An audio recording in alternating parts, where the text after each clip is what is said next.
Welcome to Brain Wreck. I'm Jason X. And I'm Kevin Grant. And this is the best show on the internet. Back again for another week. Another week. Bringing you all of the important news going on in the world today. The most topical show on YouTube right now. Yeah, no, it doesn't get more topical than that. I mean, this is like the next 10 seconds. We are going to be the most topical show on YouTube, which is why y'all need to subscribe, hit that like button, ring a notification bell. It's in your best interest.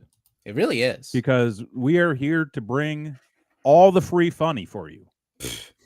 We're not even asking you to buy a car. It's free for you. We do this for free. There's no ads. There's no sponsorships. But if you guys can get us over the 1,000 subscriber mark, or buy a t-shirt before summer.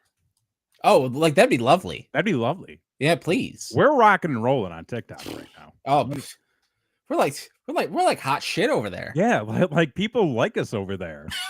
We found our audience.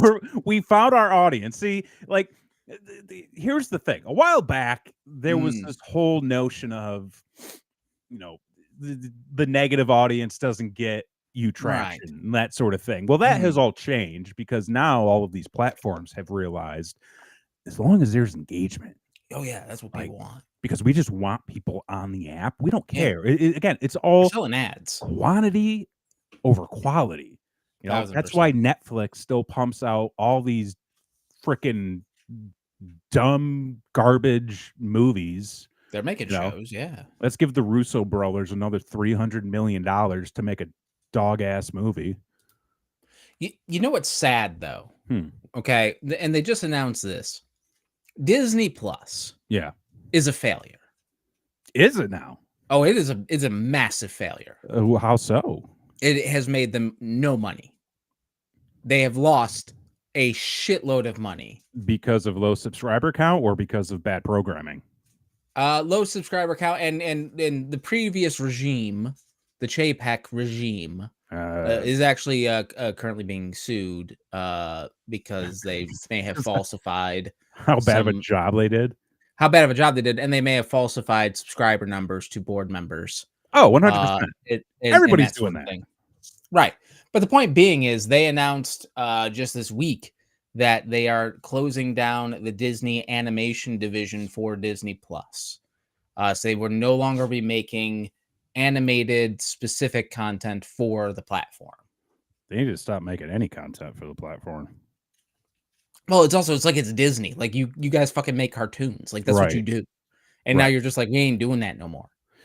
And it's like, the fuck's happening? Here's the thing, folks. And this is going out to all of you. Okay.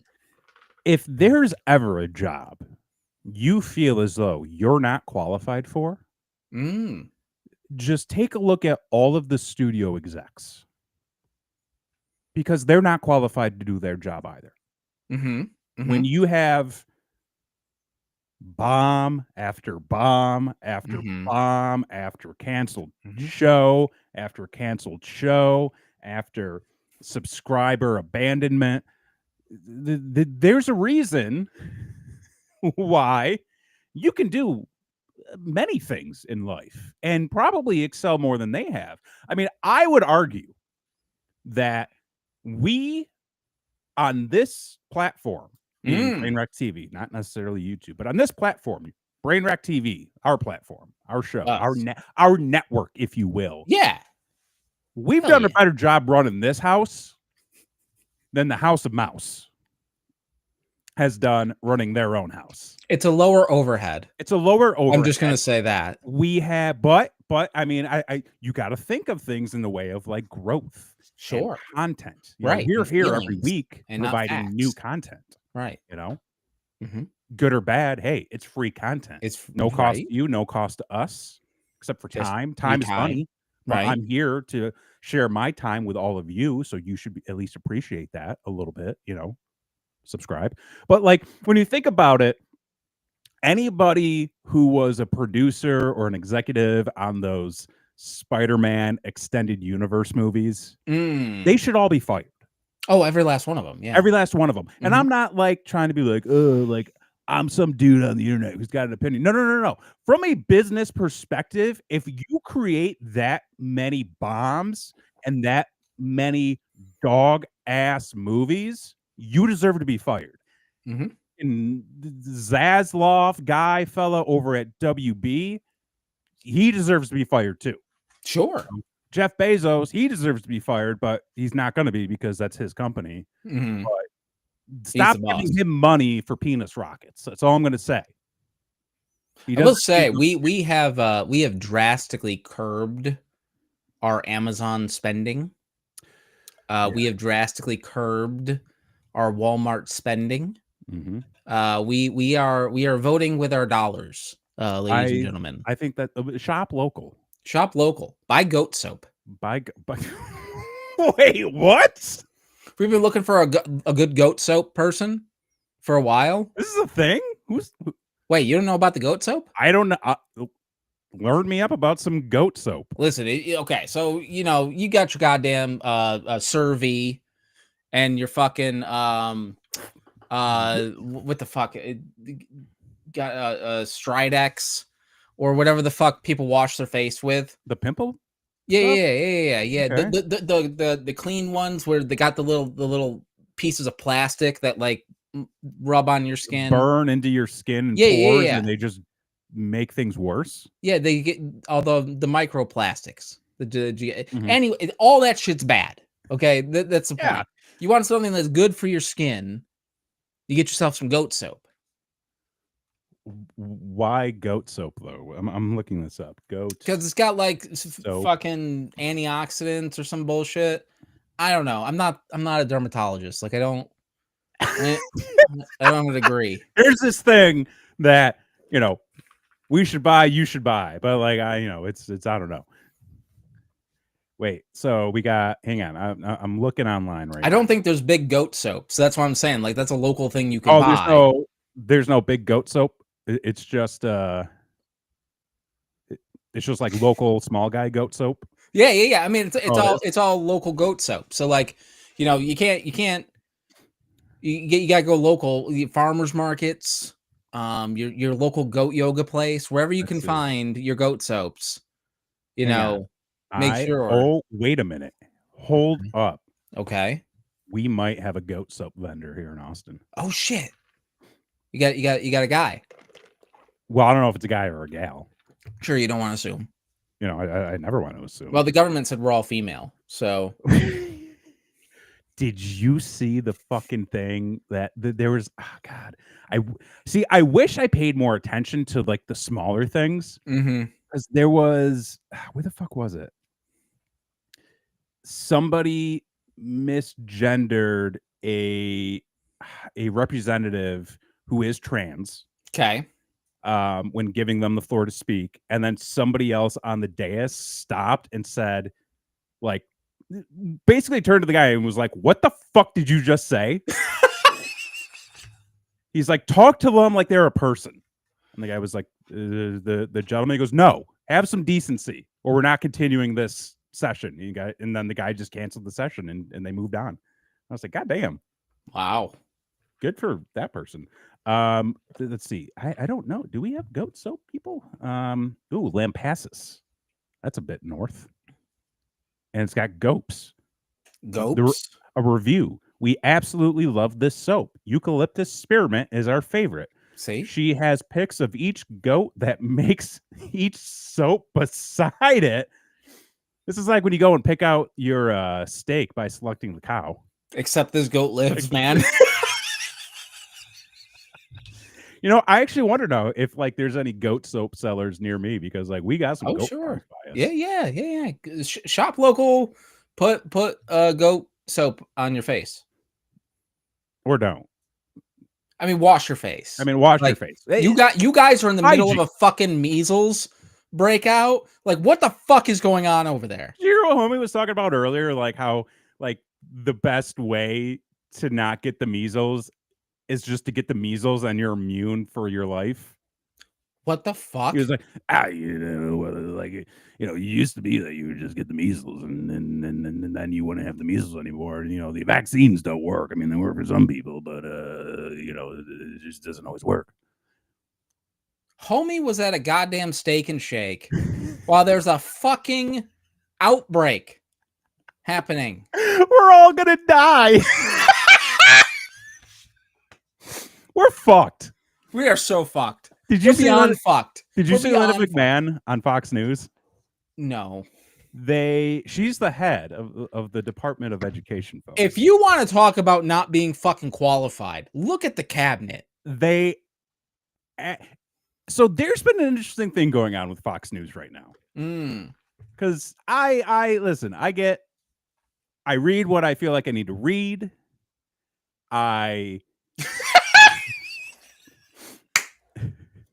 Yes, Christy is right. That's how vaccines work, except you don't have to get you don't actually have to get the measles, but like they do all the work. Yeah. On the Blake coming in. So Fox News has been doing this thing where like every now and then they'll throw in like a little sprinkle of truth.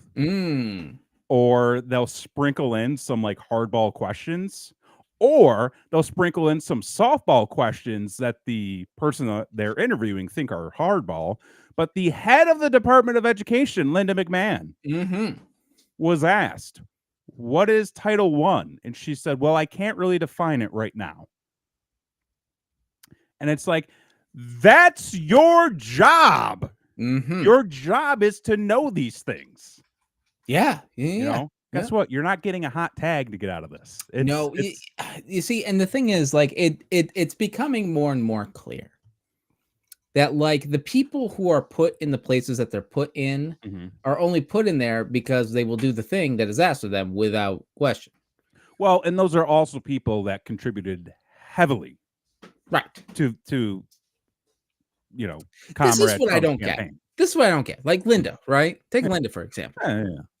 She's accomplished enough. She has, right? I mean, at the end of the day, she businesswoman for one of the largest entertainment organizations globally.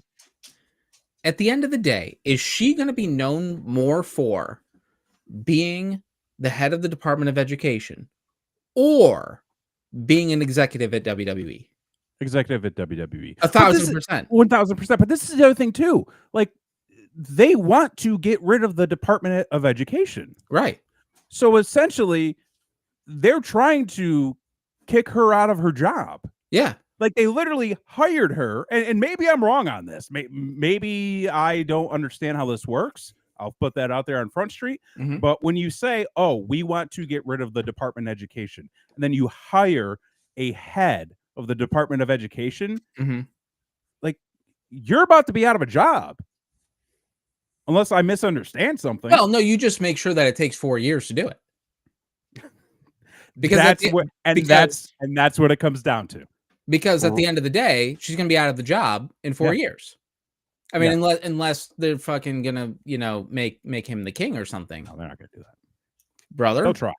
I mean, they're gonna try. They're gonna try. The fact that I am not like 1,000% certain that they're not going to succeed is scary as shit. And like fucking everyone should be afraid. Everyone should be afraid. And everyone should get off their fucking ass and do something. So I mean, anything. Protest. Go buy local. Protest. You know what people should do? Kick a Tesla.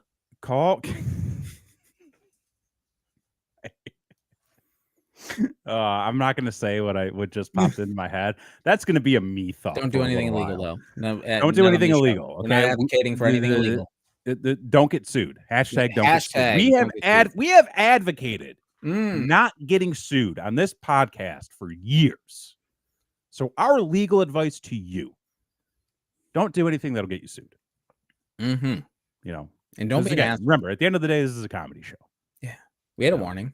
We had a warning. If you didn't read the warning on the box, if you accepted the terms and conditions without reading it, although I do think at this point going forward, people should read the terms and conditions before they accept anything. Fuck yeah, I'm reading everything now, brother. I'm in the process of creating multiple burner email accounts Mm. and shifting all of my online accounts to those non-personal cell phone numbers that I can just plug in there. Because Sure. listen, every other week, I feel like something that I was signed up for gets hacked.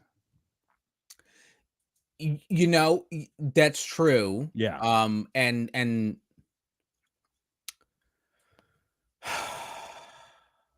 it's just depressing.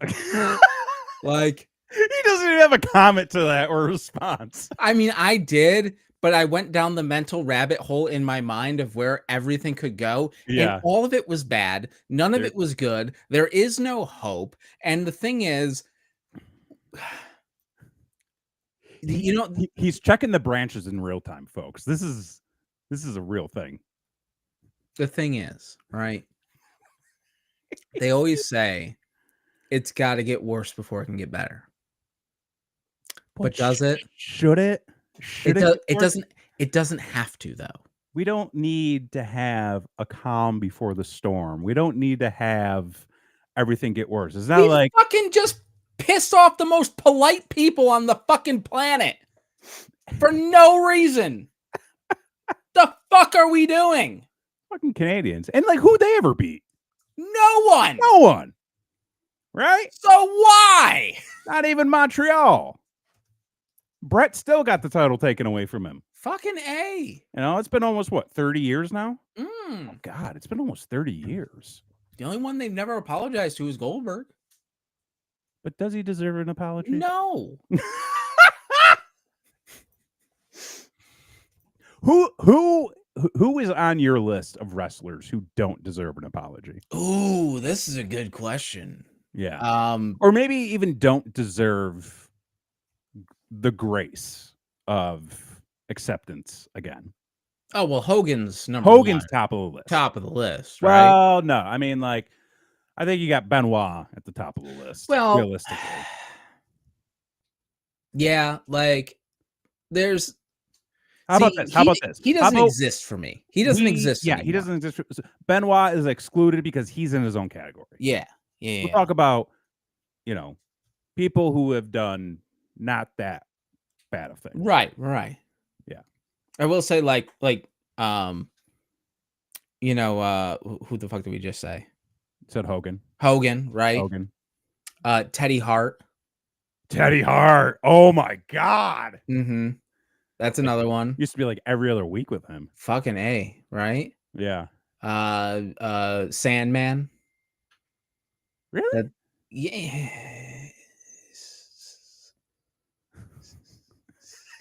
It's not good. It's not okay. It's not great. Sandman in there. Yeah. I'd say Warrior. Warrior. Yeah. They need, and I've seen this a lot on Twitter lately. People saying they need to get rid of that Warrior award that they do every year at the Hall of Fame and make it the DDP award. Because of DDP award. Oh, dude, I know. Hang on. Give me a moment. I know what I know exactly what you're about to reference. Okay. But you got to think about it too. Like the amount of guys he has taken in and has rehabilitated them, helped them with their addiction recovery. Mm-hmm. He's helping Lex Luger walk again. Yeah, and he's filming it and fucking capitalizing on it. I mean, is it any worse than what Warrior has done? No, I'm not saying. I rename the fucking Warrior award after Shad, for God's sakes. Oh yeah, Shad too. But I mean, like, listen, capitalizing and making money off it or not, like, he's still doing a good thing. Sure. Yeah. But he, like, that dude. Okay. I feel like I'm a guy, and I don't ever like toot my own horn, right? Yeah. I mean, besides, like, you toot a lot. Respect. But I feel like I'm a guy who can read people right pretty well. Yeah. Right. DDP, when I met the guy one time, right? Yeah. But when I met the guy, I'm just like, that is a guy who like is always looking. He's like the Blob. Okay. I'm very curious to see where this He's goes. like the Blob in the sense of like, if there is a crack, he is going to find a way to squeeze into it and get your money. Like he is going to find a way to I don't know what that means. Bergman, I'm what? a horniacker. You're a horniacker. A horn oh, the beeping? Is that what we're I don't know what we're referencing. But Bergman, I've never heard the is term horniacker before. Is that in the Urban? Is that in the Urban Dictionary? Yeah, is that like something I should look up? Like on incognito? So you're saying DDP is like the type of guy who There's finds the crack and makes his way in. There's always a carny angle. Okay. Always. Even if it's if he's at St. Peter's, right? Yeah. And he's looking to get in. Mm-hmm. And they're full, right? Mm-hmm. He's going to say, I know a guy. I can get you the thing. Just let me get in. We'll work out a deal. Like he's that guy. I mean, and there's nothing wrong. I mean, obviously, there's nothing wrong with that. There's nothing wrong with that. It's just like one of those things of like you always have to look at all the angles with somebody like that. That's. I mean, I like never take what he says at face value. I guess is the moral of the story. I'll tell you something after the show. I think I may have already told you about our car ride when I drove him around. Oh yeah. He was an all right guy with me. It was it's a horniacker. Okay, is one who blows his own horn constantly and repeatedly, usually in a boring manner. Oh, like Lanny Poffo. Was he yakking horns? I mean, he blew his own horn constantly.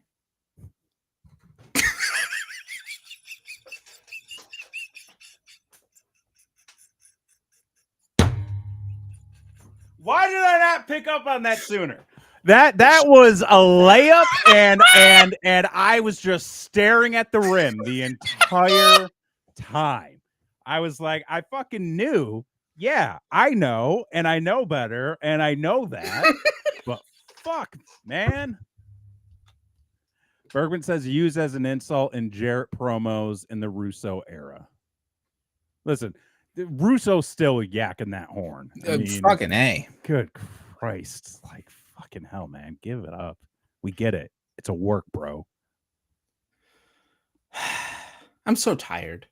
Like, I'm tired of it. Like, I wake up every day and I say, today's the day I'm not going to look. Today's the day I'm not going to look. Yeah. And sure as shit, I fucking end up looking every single time. And it's just exhausting. It's just exhausting. But there is an escape. There is a place we can go where everybody knows your name, where everybody eats, and everybody has a good time. Mm-hmm. And that is to the far out world of professional wrestling. Yeah. And god damn it, there was a fucking Monday Night Raw that happened. Yeah. Which I'm not on the payroll. Okay. But I should be. You should be. Let me yacker my horn one more time, as it were. Because Monday Night Raw happened, and yes, this is the only program that predicted the John Cena turn. And yes, this is the program that predicted the angle with Chad Gable and the Lucha Libre, I don't know, training or I guess. Yeah, Lucha Libre training. Yeah. Because goddamn it, if not last week. Yeah. On this very show, did we not only predict the Patriot angle, which they are clearly going with, but you, sir, you need a little credit for yourself as well.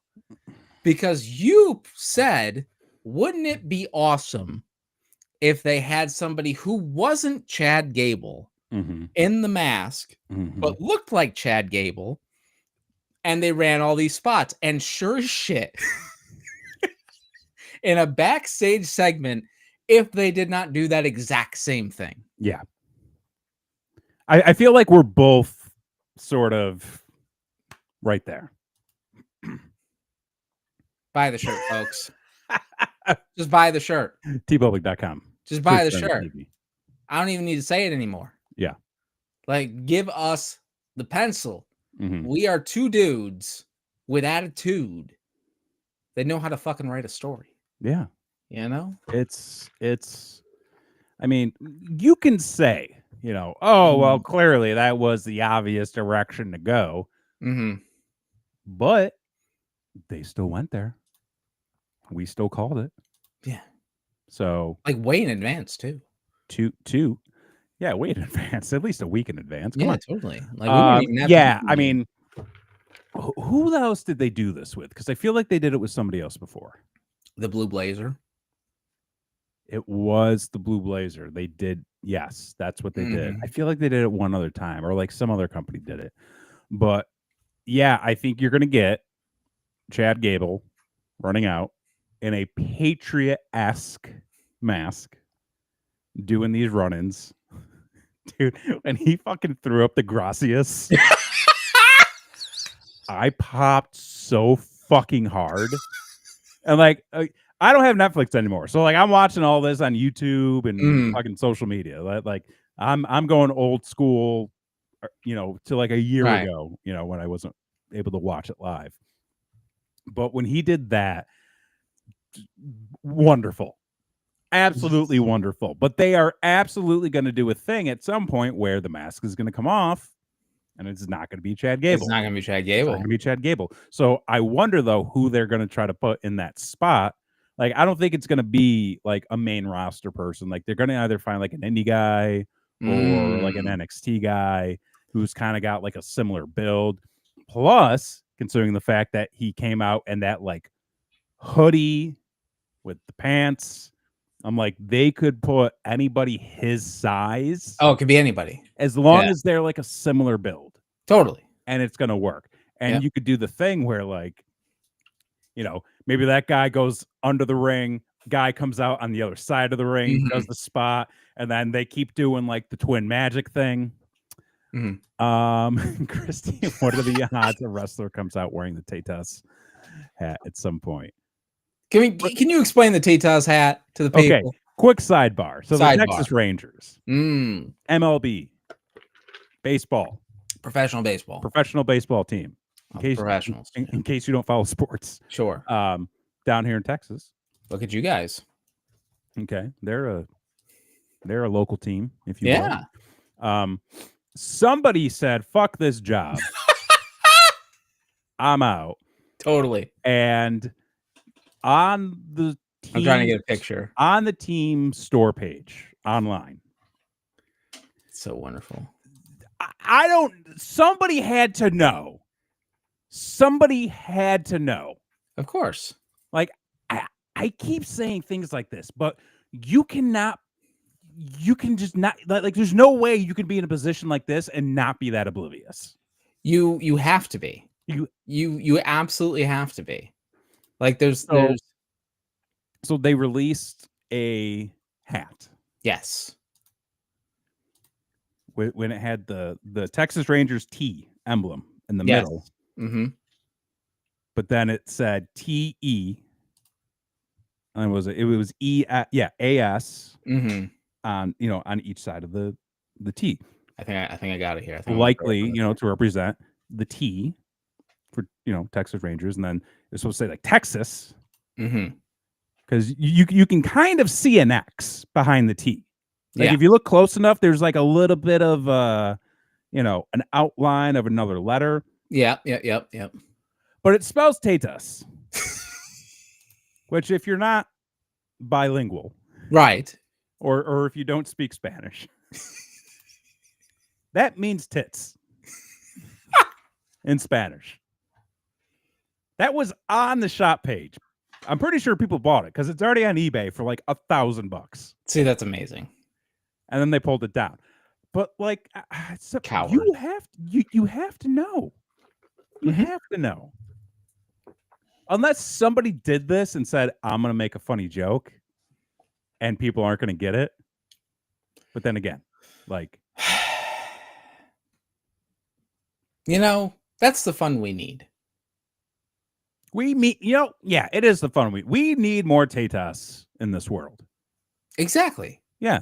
We need more things that you look at just for a second, Mm-hmm. and it makes you smile. It makes you smile. Because that could save your day.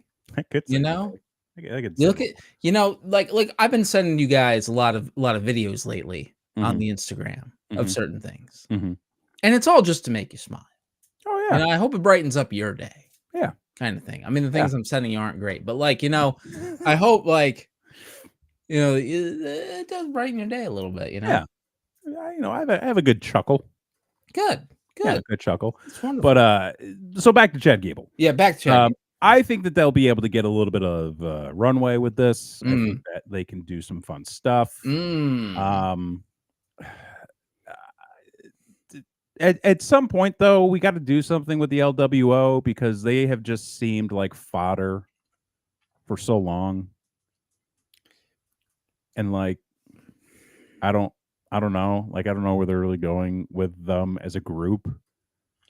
I have a feeling you are going to get Chad Gable versus either Dragon Lee or Rey Mysterio, either one. I'm not sure which one yet. In a mask versus mask match. And Chad Gable's going to win. And you are going to see a Filthy Animals Rey Mysterio. You think they're going to bring back Filthy Animals Rey Mysterio? It's a long shot. Okay. No, I got it.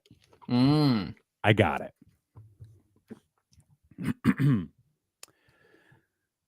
Face turn of the century. Okay. You just had John Cena go heel. Right. Heel turn of the century. Yabadoo. You got it. Right. You called it. Face turn of the century. Chad Gable and American Alpha. Right. Go on this long run feud. We'll say it goes long. It goes the distance. Sure. Going Broadway. The whole feud goes Broadway. Yep. You get the mask versus mask match. Chad and Ray. Or whoever this person is. And sure. Ray, okay? Yeah. This person wins. Presumably Chad Gable. Ray has to take his mask off. But before he can do that, he's getting beat down. He's getting beat down good. And where is the LWO? Well, they've been taken out. Sure. They're not around. They can't come for the save. They're locked in the locker room by the forklift. By the forklift. Yes. The classic. And nobody else is forklift certified, so nobody can move it. Forklift certified. That, right? You know what? That may. Oh my God. That makes so much sense. Look at you. Give him the pencil, folks. Fucking A. But the LWO, they can't come and make the save. But you know who does come and make the save? In the face turn of the century. Dirty Dominic Mysterio. Ooh. And then wait. Oh, I'm not done. Because there's a rift right now in the Judgment Day. You might not see it, but it's there. Okay, it's happening. There's something a brewing on that front again. So keep your eyes out. Which, by the way, did you see Carlito when he was telling Finn Balor, "Oh, I can't believe John Cena became a bad guy. I thought he was going to be a good guy like me for all this time." He's like, it's the greatest. Carlito's the fucking best. He's the best. But who comes out is Dirty Dominic Mysterio and makes the save for his father. And they rekindle their relationship. And then they go on to recreate the Filthy Animals and feud with the Judgment Day. Okay. Because who is filthier than than dirty Dominic Mysterio? Who's filthier? See, folks, the whole point of this segment is for me to get one. I want mine. I want mine. I want my thumbnail with an arrow pointing to me that says he was right. Okay. So you remember this months from now. I mean, I have a much different theory.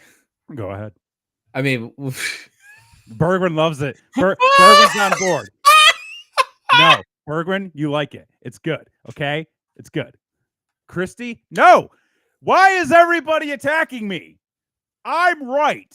This can happen. Listen, Dominic Mysterio is a living legend. I mean, that's true. Oh. I think we lost him, folks. Legit. Oh, wait. Okay. I'm here. Ooh. Yeah, Dominic Mysterio. Been in this business for decades. Oh, Bergman coming in hot.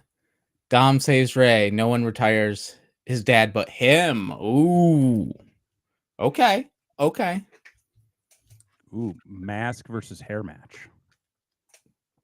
The mullet versus the mask. The mullet versus the mask. The mullet and the mustache. I like it. And Dom goes over. Like strong. like Brock Lesnar. Like I was gonna say like Brock Lesnar beating Kofi. Totally.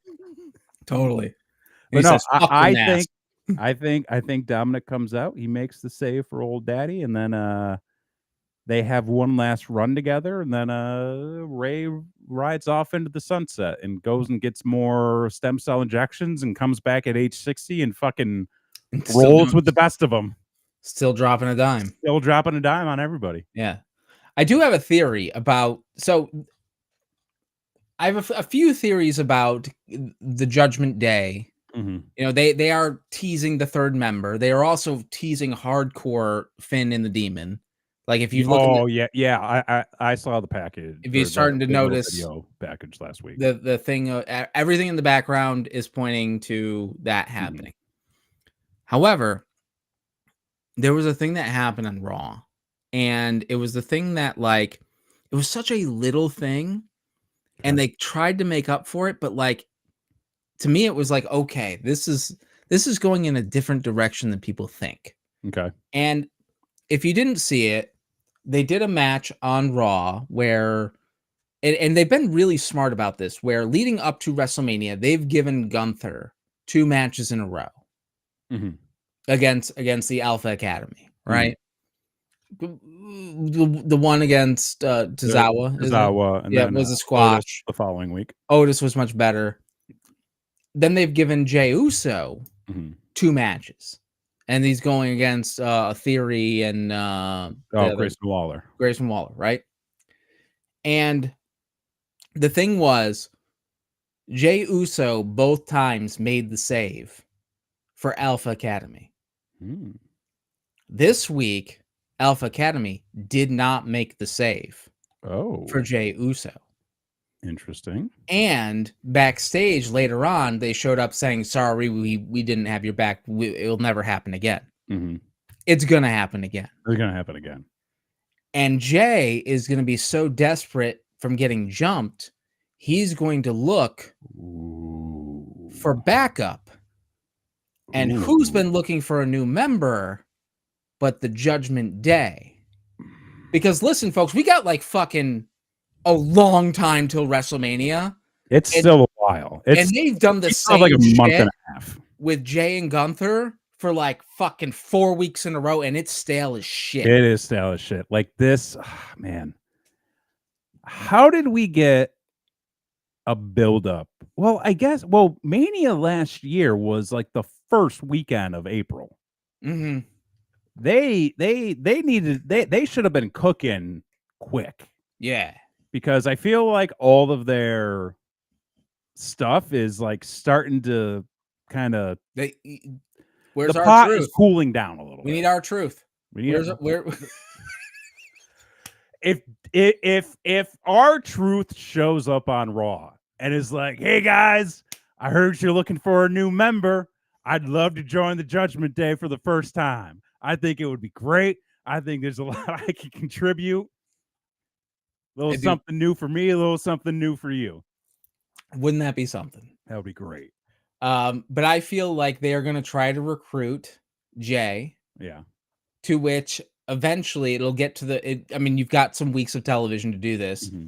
Eventually, Jay will say no, but Yeah. we'll tease it for a while, and that sets up for Jay and Finn after he beats Gunther for the next in line for the title run, in which Finn is going to come out with the demon to try to win the title and fail because it's Jay. Like, you can't just beat him the first fucking time. Like, let's not fucking kill the guy, for God's sakes. But it gives him a credible opponent to have a first title defense, and it's going to be against the demon version of that character. And thusly, once Finn loses, he can leave the Judgment Day and go reinvent himself again and do something different. Okay. That's where I think it is going. That's interesting. So Jey Uso basically teams up with the Judgment Day. Is being courted by the Judgment. Courted. And there's also the fucking Karrion Kross doing some shit, and like I don't understand what is going. He's got nothing to do. Well, they just released like his entire team, and they took like everything interesting that he was doing. They either released those guys and then or moved them to the other show. I'd be very concerned if I was. I would be very concerned. Like Triple H has to love him because I mean, like Trips was, I believe Trips was the whole reason why he got hired back. Right. I think Trips was big on him in NXT, and I love the idea of Karrion Kross being sort of like the devil, right? You know, kind of that devil on your shoulder, you know, the devil's advocate type character, because they have positioned him where like he's always kind of lurking in the background. Like he was lurking in the background during the New Day, you know, potential split. He's that uncomfortable uncle. He is, yeah. But he's not quite the basement uncle, right? But he's like the uncle who kind of like sits in the corner, like smoking a pack, and he's drinking like he's drinking Utica Club while everybody else is drinking Bud Light. Yeah, and he puts like your arm over your shoulder, and you're just not happy about it. He's just like, "How's it going, kid?" Yeah, and you're just like, "I'd rather be anywhere else." Yeah, like he only comes around for like specific holidays. And he's straight one of them. He has brown shag carpeting in his house. Oh, 100%. And wood paneling. That's exactly what I had in my head, too. But I like this idea of him sort of being like the devil's advocate, the devil, And somebody else on Twitter pointed out this like little thing of every time he's trying to influence somebody, he always like changes his hairstyle like them. Oh, I did not notice that. Like if you go back and watch, you know, when he was first talking with Xavier Woods, like he had his hair pulled back like Xavier does. And then when he was talking with Sami Zayn, he had his hair in a knot like Sami did. And when he was talking with AJ Styles the other week on Raw, like he had his hair sort of like in a shitty baseball cap in like a soccer mom style. Okay. You know, the style like AJ does. But it's like where like I love this idea, but what's the payoff? Yeah, it's because he's not it's not like, coming. He's not like it. Not wrestling, right? I loved what they were doing with him and the Miz, and like you know the Final Testament and the Miz were like they helped him out, and Miz was like, "All right, guys, thank you so much," and they were like, "No, yeah, you got you're in back. This yeah, like." You're part of the Columbia Record Club. You're part of us, and you're gonna do some nefarious shit for us. And then they moved the Miz to SmackDown. They moved the White Six to SmackDown. They fired AOP again, and they released Paul Ellering. So it's like, what are we giving the guy? Right? Like he's on Raw almost every week. I would love to see him get the same spot as like the Jackal, where they like put him in the rafters. And then, like, just kind of, like, lower him for him to, like, do a sermon for every now and then like, raise him back up. Oh, my God. That is the dumbest thing ever. It's so fucking stupid. But like, get him involved in something with a little bit more substance. So like, he's more of a key member, more of a more of a key member in a storyline as opposed to like a guy who's just creeping around backstage. Do you think he finally like? So obviously, like Sammy lost. Yeah. To Kevin. Yeah. So do you think now Sammy is so desperate that he would now take the Karrion Kross, whatever the fuck, the influence, fucking, like his influence, the Hooked on Phonics series or whatever the fuck he's trying to sell him, the Tony Robbins tapes. I don't know what's happening. It's funny because I feel like there's a common thread with a lot of angles and a lot of storylines right now where a lot of people are kind of coming to the end of their rope. Like a lot of people are starting to look frustrated. They're starting to look stressed. Like they're looking like the American people. You know, they're looking like the American people right now. You know, like they're just tired. They're tired of getting fucked over. They're tired of big money taking everything out. We're taking everything away from them. You got Cody Rhodes who's just walking around with his burden and a fucking goose egg. And a fucking goose egg. Dude, everybody. Did you hear? Like, everybody is like, oh, Travis has got one coming back to him. Brother, like, I specifically took a note during Cody Rhodes' promo. As soon as he mentioned Travis Scott, fucking booed out of the building. Yeah. Booed out of the motherfucking building. I was like, oh, man, he's got heat. He's got heat with everybody. Yeah. Like Seth Rollins was on some interview where he was like, "Oh, he's got a big one coming back to him." like Bubba Ray was like, "I want to beat the shit out of that guy. He's got a big one coming back to him." Like a lot of people were like, "He's gonna get one." They may not want to bring him back. I mean, again, Cody's a professional. Listen, Cody's got to get his receipt on somebody. Like The Rock blew him off. Like Travis Scott can't blow him off. Like he's got to get one up on somebody. But you got Cody Rhodes with all this stress from the title, and everything going on, with The Rock and John Cena, and he's alone. He ain't really got anybody by his side. Jey Uso, same thing. Okay, he's trying to go up against Gunther. Gunther's his ring general. Jay, he's got the people behind him, but at the end of the day, like, the crowd ain't gonna rush the ring and beat the shit out of Gunther. I mean, they might, but like, don't do that. Yeah, don't do that. I get sued. But like Alpha Academy or the Team Alpha, what the fuck are their names? I can't keep it straight. American Alpha. Yeah. Yeah. It's too close. Yeah, they gotta split those. Like they're not coming out to save him. Who's he got? Then it's like you got Sami Zayn who's getting the shit kicked out of him. That's now that a lot of people are stressed is what I'm getting to. Well, and it's a lot of people looking for community. Yeah. And it's a lot of people looking for purpose and a lot of people looking for friendship. Is this all like a fucking Scientology subliminal ad? The fuck? How do you get there? Because, like, you get the people who are on the outskirts, right? They're looking for purpose and they're looking for direction. They're looking like they always turn to Scientology. Brother, I think there's a larger group in this country that a lot of those people are turning to right now. I mean, I live fucking near Mecca, so like that's what I see. Yeah, and I live in my own reality. But the point being is, like, you're right. There's a very common. There's a common thread. Yeah. Maybe they should unionize. Brother, they tried to do that and then they fired Jesse Ventura. No, but he's back now. He's back. What if that's the angle? Oh, Jesse comes back and he starts rallying up. Cody Rhodes, you gotta come here, man. Hey, listen, I know The Rock's flying around in those black choppers. I need you to go get Sammy. I need you to go get Jay. We're gonna take this down. Get you guys health care. I can only do a Jesse impression for so long. Holy fuck. Get you guys some benefits. Fuck. We're gonna go after the NWO once and for all, brother. And we're gonna take down the Sheik and Koloff finally. Like Jesse, it's fucking 2025, brother. That's what they want you to think. It's just 2025, but it's 1975 Listen, all over again. Jesse can't find the hard cam, so like I don't think it's fucking happening. Listen, at this point, who can?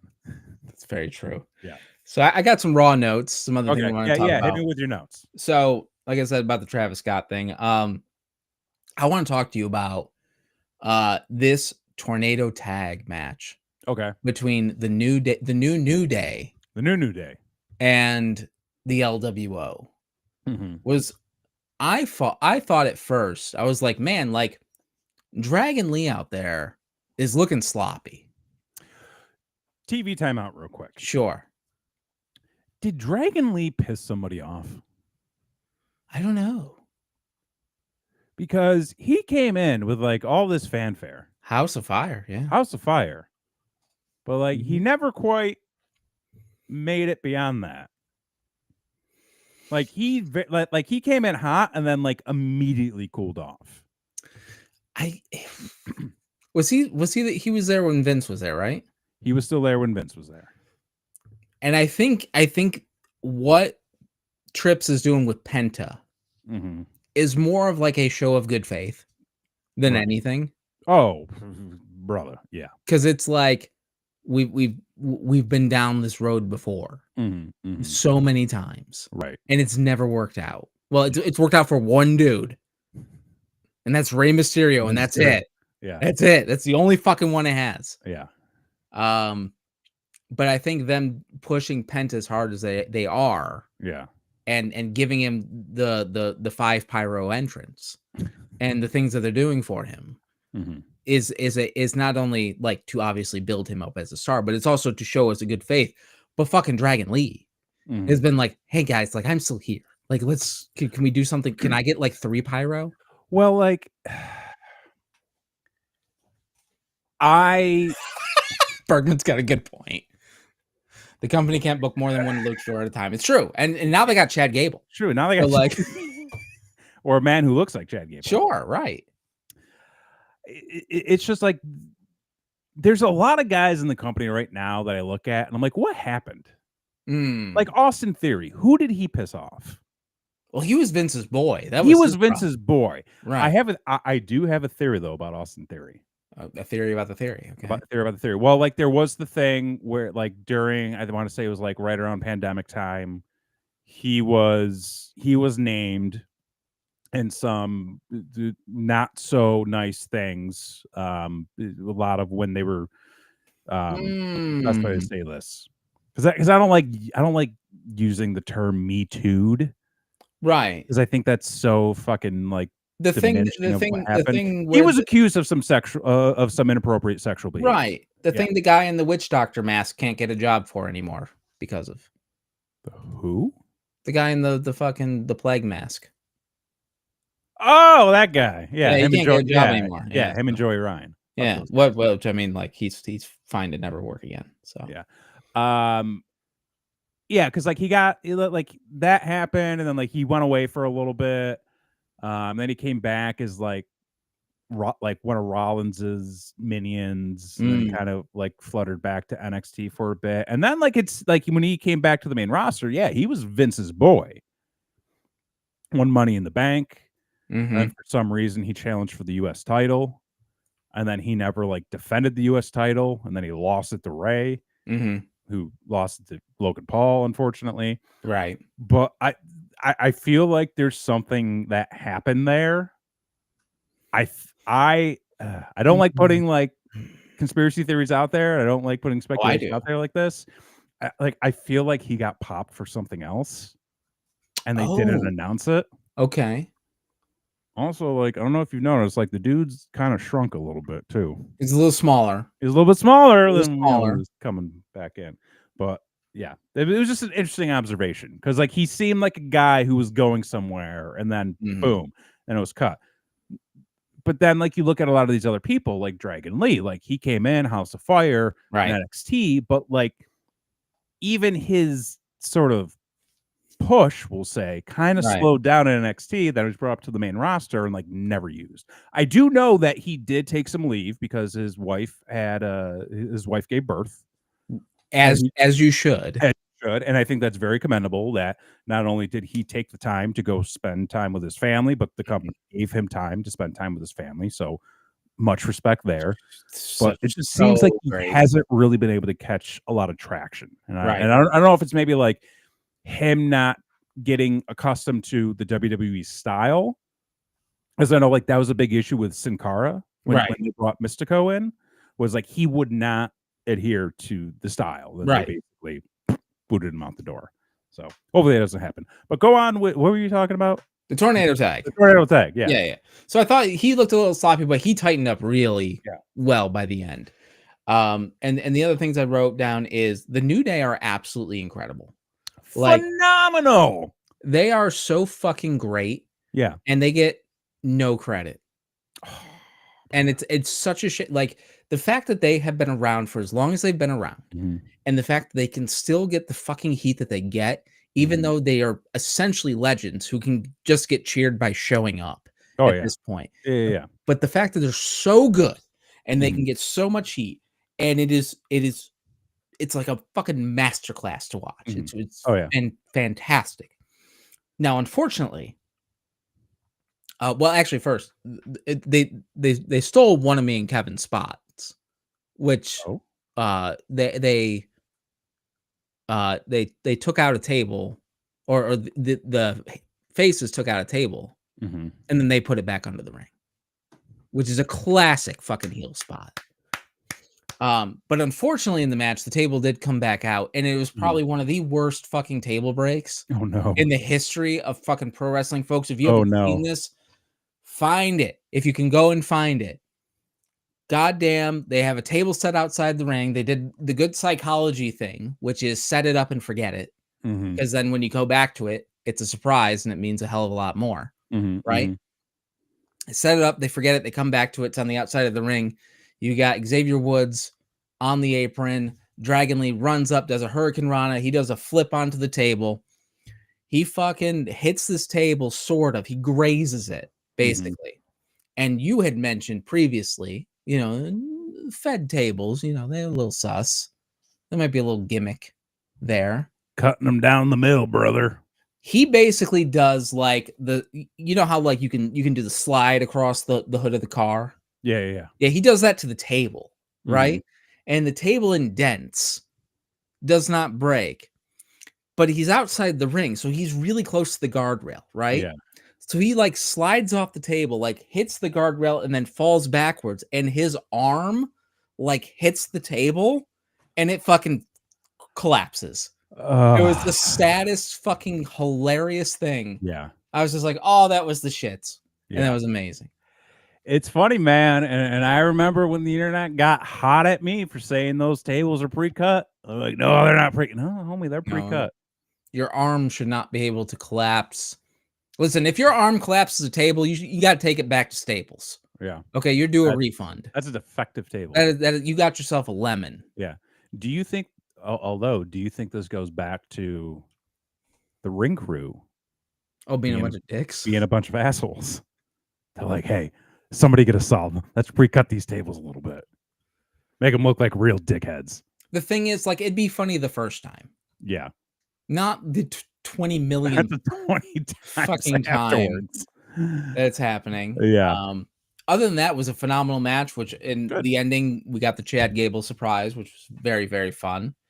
The other thing I wrote down was we had a match that was Bailey going up against Raquel. Is that how you say it? Raquel Rodriguez. Yeah. With Liv. Is that who? Yeah. I'm starting to learn these people's names. Good. I'm starting to watch the product. You need to know. It's on in the background. Like I'm doing things, but I'm also like, sort of taking notes. Yeah.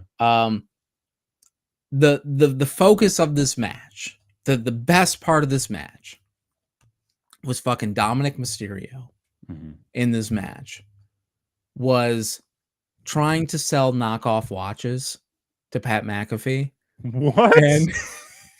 And Michael Cole. I was not aware of this. And they didn't show it, but the commentators, the theater of the mind type of thing. Yeah. And I can just envision Dom with the trench coat. You open it up, you got your pocket watch. Like It's perfect. Yeah. Wonderful. The match was fine. Then you had the segment. Oh, wait, hold on. Bergman coming in hot. Alternative theory for arm breaking the table. You've got a fat arm. I mean, he does play a lot. He plays a lot of video games, so maybe it's the muscles. Could be the muscles. He's a thick boy. He is a thick boy. Yeah, he's a thick boy. But he's like a solid. Like he's got a little bit of a linebacker build. Can I tell you something? Little sidebar here. I did the Axis Arcade show. You did. I plan on doing more, so stay tuned. Fucking subscribe and shit. If you have not already. But I was playing the arcade with the boy. And it just goes to show you, like, we had to build up those button muscles. Oh, yeah. Because the boy ain't got no stamina when it comes to fucking button mashing. Got nothing. He's just like, how are you doing that? And I'm just like, a lot of hours, a lot of quarters. But anyway, I digress. Yeah.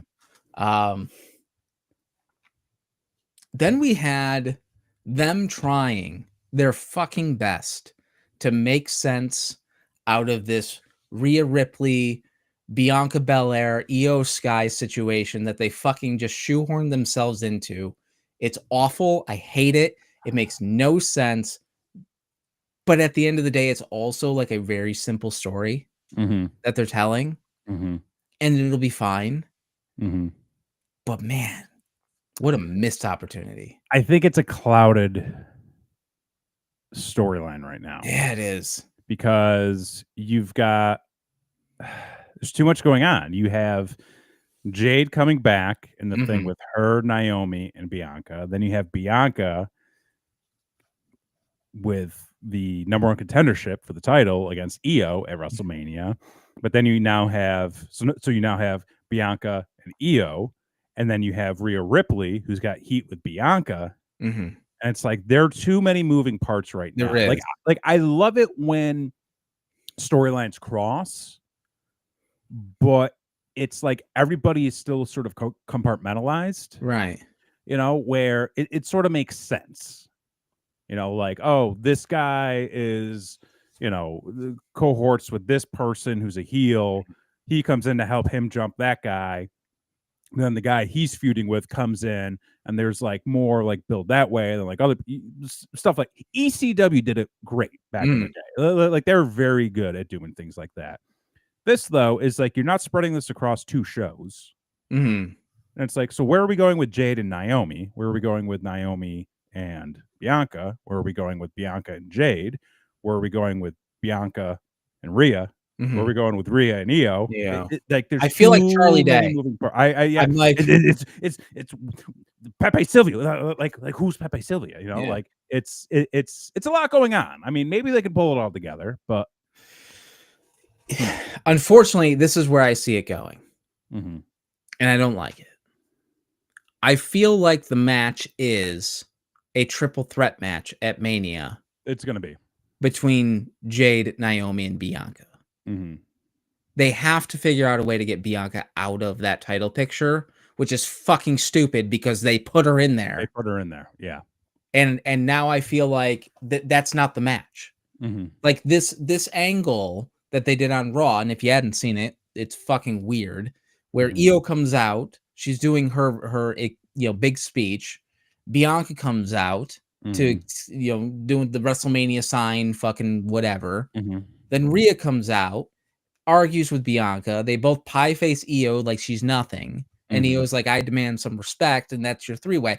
It's the worst fucking, and the whole thing started because Bianca was out there clapping. It's like, this is worse than a fucking aisleway bump.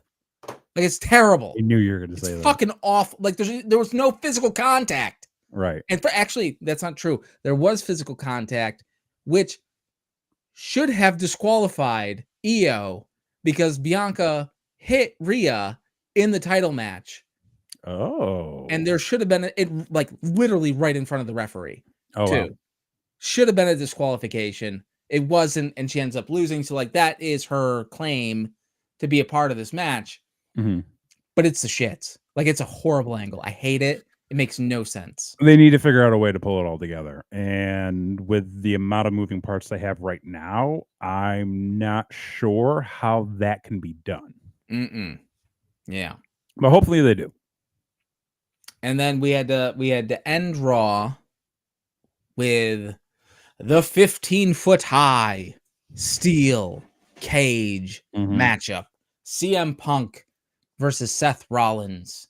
Steel cage, Monday Night Raw. I think as far as cage matches go on Raw, this was one of them. Okay. Fine match. Yeah. I am not a fan of everyone kicking out of everyone's finisher 37 times. Learn a new move. Yeah. Learn a new move. Like, I get it builds the drama, but if you build up your arsenal where you have 3 or 4 moves where you have legitimately finished people off of, you have now 3 or 4 falsies you can go to versus the same move, the same falsie 57 fucking times. Right. By the 3rd, 4th, 5th, 6th GTS, the 5th curb stomp, I'm like, I don't give a fuck anymore. Can this be over? Yeah. Fuck. God damn it. Yeah. It's too much. It is too much. Oh, Bergman hot real quick. That Naomi Jade Bergman triple threat goes on to one of the Saturday night's main event or SummerSlam, methinks. And actually, Saturday night's main event is coming to Tampa. Oh, what's that? Right after Mania in May. They really don't have anything between now and Mania, do they? No. That's why there's all this television time. They got to figure some shit out. But the cage match, it was fine. It was. I liked the story that they were trying to tell, which was that they did not want to escape the cage. They actually wanted to beat the other person because escaping the cage is fucking stupid, and they should get rid of it. No, it's not. It makes sense if you do it right. But like the whole point of like the cage is like you can't run away. So why would you win by running away? It's all for visual purposes. Well, right. If you have a chicken shit heel, right, one of the best things you can do when that bell rings is have them run to the door and try to escape, and then the babyface comes over, grabs them, and starts beating ass. Or you do it in a way where person A beats the holy fuck out of person B so much that they just casually walk out of the cage. Yeah, but nobody does that. If they did, yeah, but that's not what they do. They do the thing where like they take the bump and then they're all crawling towards the door. I mean, they didn't do that in this match, which was wonderful. Right. The story they were telling was that they wanted to pin the other person. Yeah. Which actually played into the finish as well. Well, I see, if you're going to get rid of anything in a cage match, get rid of pinfalls. Ooh, interesting. Submissions. Because correct me if I'm wrong, but back in the day, a cage match was you climb out of the cage or you go through the door, and that's how you win. There was not always a referee in that ring. I think back in the old days, like decades ago, like they would sort of do that. But I specifically remember a time growing up in the 90s where to win a cage match, you had to just escape the cage somehow. Right, but I mean, the original cage match was that nobody could escape. That's the idea behind it. Correct. That's the concept, right? Yeah. The psychology behind it is no one can interfere.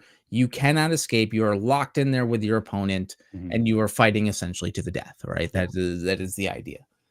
But yes, you know, you think back of like fucking Bret Hart versus Diesel, where the Undertaker comes up and fucking grabs the gimmick, and then he falls out the whatever. Yeah, that's different. That is a different style of cage match. This one, however, they wanted to pin each other. Both had opportunities to leave the cage and did not, because they wanted to actually end it and have it be the end. They did a very, very clever spot with the superplex off the cage. I don't know if you saw it or not. I did see that. Yeah. Very, very, that was perfect optical illusion to make it look like you came off the top of the cage when it was just a regular superplex. Oh yeah, it was So, smart as hell. Very well done. Finish though saw the return of Roman Reigns. Mm-hmm. Came out. I fucking hated that when he pulled Seth out of the ring for him to win the match. Seth looked scared. He hates this motherfucker. He hates this motherfucker. Scared or shocked? Scared. That was because he was backing away. He was on the ground looking at him doing that back away thing. And it's like, you hate this motherfucker. You stomped his head into the fucking cement. Mm-hmm. You should be single legging this asshole. Like, I hated it. Hated it. Could be more to it. What I loved was bringing in Paul Heyman to be the crux of the jealousy and the angle and the bridge to CM Punk. Mm-hmm. Because, ladies and gentlemen, mark my motherfucking words. Survivor Series. You are going to get Roman Reigns, CM Punk. Oh, God, Google's yelling at you. Yeah, what the fuck? Big brother. You're going to get Roman Reigns, CM Punk, Brock Lesnar, and somebody else I haven't figured out. Brock Lesnar on a team as the Heyman guys. Going up against either the Bloodline or fucking, I don't know, Judgment Day. No, cancel. Can we just cancel the? Just give Jacob Fatu all of the titles and call the Bloodline a day. Okay. No, man. The Paul Heyman guys versus the Filthy Animals. Book it. Book it now. Book it now. I mean, that'd be something. I don't think you get CM Punk Roman Reigns together. Oh, I do. You sure as shit don't get Roman Reigns and Brock together. Oh, I do. I think you do. Did you see? No, man, because they're building towards a jealousy angle between Roman and Punk. Oh, no, I'm saying like that's SummerSlam. Survivor That's Series. Mania. What do you mean SummerSlam? It's going to be a triple threat at Mania. What are you gonna? Okay, what are you gonna do with Punk at Mania? What are you gonna do with Rollins? No. What are you gonna do with Roman? Mania is gonna be a triple threat. Mania is gonna be a triple threat. It's gonna be Seth, Punk, and Roman. And who does Paul Heyman go with? That will come up at SummerSlam when you get Punk versus Roman at SummerSlam, and then you get them together for Survivor Series. Or do you throw a wild card in the mix? Because you've got Punk and Roman, who are Heyman guys. Maybe Heyman doesn't go with them. Oh. Maybe the third guy in the match, third man, could use an advocate. Oh. After all, he has fallen from grace a little bit. And look what he did for Brock Lesnar. Look what he did for Roman Reigns. Look what he's done for CM Punk. Roman Reigns and CM Punk are so focused on the wrong things right now. They're focused on what? Who knows? Seth Rollins, we know how vindictive he can be. We know how manipulative he can be. We know that he can pivot and focus on the title picture.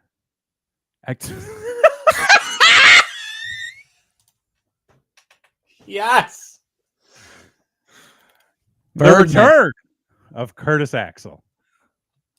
But no, I mean, I would not be surprised if they pair Paul Heyman with Seth freaking Rollins. And Seth Rollins gets another run at the title and wins it under Paul Heyman's advisement.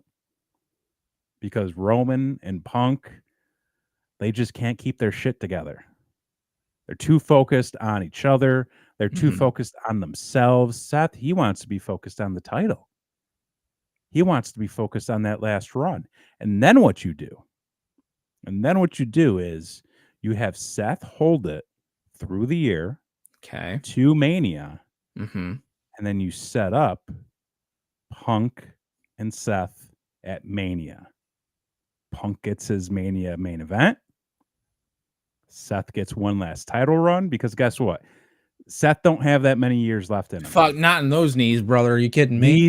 He has carried the torch for a very long time. Let him enjoy his money. Let him enjoy his money. Let him enjoy his family. I mean, right. Becky is clearly taking time away. Yeah, got young kids. Got a young daughter. They may even want to expand the crew a little bit. So give him one last run as a show of good faith. Him and Punk at Mania next year. Again, Punk gets his title. Punk gets his main event. Seth gets his, last big run. Gets a little bit more of a boost with Heyman by his side.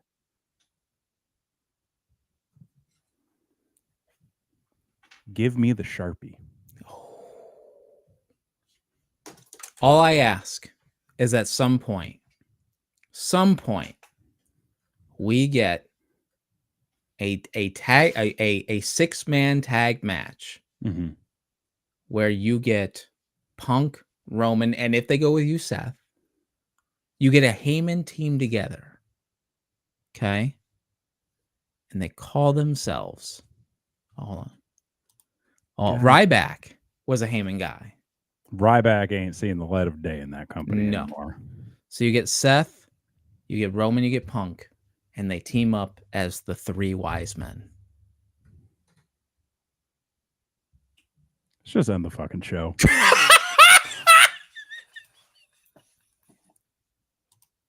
We're here every Wednesday, folks.